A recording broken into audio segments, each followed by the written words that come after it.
नमस्कार, जय हिंद, सत श्री अकाल, वंदे मातरम। किसी टाइम ऐसा था प्रधानमंत्री का ज़माना था कि कोई चू नहीं कर सकता था, चू चप्पड़ नहीं चलती थी। आजकल लोग प्रधानमंत्री के ऊपर सीधे सीधे कटाक्ष कर रहे हैं, सीधे सीधे। लेकिन वो भी समय था 2014-2019 वाला, कोई चू नहीं करता था। मनमानी की प्रधानमंत्री ने, अपने मन की बातें मनमानी की, जो चाहा वो किया। लेकिन अभी लगाम जो है, लगाम बिल्कुल टाइट है। घुड़सवार है ना, जो घुड़सवार सवारी करने वाला बहुत तगड़ा हो, अभी चू चप्पड़ नहीं कर सकता। किसी की हिम्मत नहीं पड़ती थी पहले चू चप्पड़ करने की, क्योंकि बीजेपी की फुल मेजोरिटी थी। आज सीधे तौर पे एनडीए है, एनडीए को टारगेट किया जा रहा है क्योंकि मिलीजुली सरकार है। ईवीएम के ऊपर सवाल हो रहे हैं भाई। अगर एक भी ईवीएम मशीन में हेरा फेरी प्रूव हो गई, अगर ये साबित हो गया कि सॉफ्टवेयर में कोई छेड़खानी हुई है, अगर उसमें कोई बाहरी हस्तक्षेप रहता है या हुआ है, उसमें ओटीपी आता है। ओटीपी जो है वो सरकारी ऑफिसर के पास या रिटर्निंग ऑफिसर के पास होता है। ऐसे नॉर्मल आदमी के पास कैसे ओटीपी चला जाएगा भाई? ठीक है ना। 75% लोगों ने कहा कि ईवीएम में भरोसा नहीं है, लेकिन सुप्रीम कोर्ट ने जजमेंट दिया है, निश्चय किया उसने कि हमें भरोसा करना चाहिए।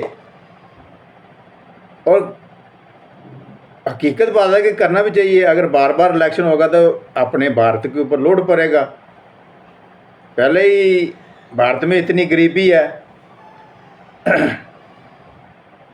अगर एक किसी ईवीएम में गड़बड़ी पाई गई तो जो 75% लोग ईवीएम को गलत बोल रहे थे वो सही साबित हो जाएंगे, उनका सही प्रूव हो जाएगा। ऐसे तो लाखों मशीनें हैं, फिर भी इलेक्शन होना चाहिए।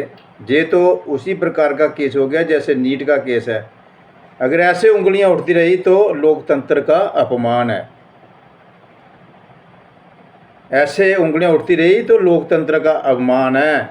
अभी आपने लेटेस्ट न्यूज़ भी सुना होगा कि कुछ कानून बदली करने जा रहे हैं 1 जुलाई से। झूठी अफवाह देना, झूठी इन्फॉर्मेशन देना, झूठे केस लॉन्च करना,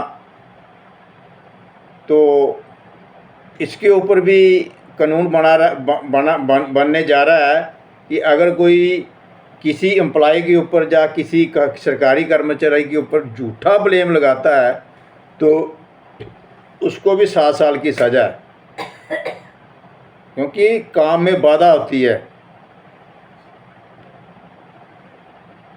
तो मेरे भाइयों, मेरे सज्जनों, मेरे बुज़ुर्गों, बात अभी आप टॉपिक हमारा दूसरा था, लेकिन इसमें बीच में ये छेड़ दिया। हमारा टॉपिक यही है कि हमने जो हमारे साथ बीजेपी सरकार नहीं किया है कि 2004 में पैरामिलिट्री फोर्स की पेंशन बंद करी थी। अभी ये अग्निपथ स्कीम ला के हमारी पेंशन बंद करने का इनका इरादा पूरा 100% है। हमने इसका विरोध करना है। हमने पीसफुल प्रोटेस्ट करने हैं, पीसफुल प्रोटेस्ट भी करने हैं, पीसफुल धरने देने हैं। इसके लिए हम इंतज़ार कर रहे हैं कोई अच्छा मौसम आए, क्योंकि हीट वेव बहुत है, गर्मी बहुत है, गर्मी से प्रोटेक्शन करना चाहिए। तो इसलिए हम इंतज़ार कर रहे हैं। तो गवर्नमेंट अगर इसके ऊपर एक्शन डिफेंस मिनिस्टर साहब ले लेते हैं, जल्दी ले लेते हैं, तो सब हल हो जाएगा हमारा मुद्दा। तो आप लोग तैयार रहना जब भी ज़रूरत पड़ती है। नमस्कार, जय हिंद, सत श्री अकाल।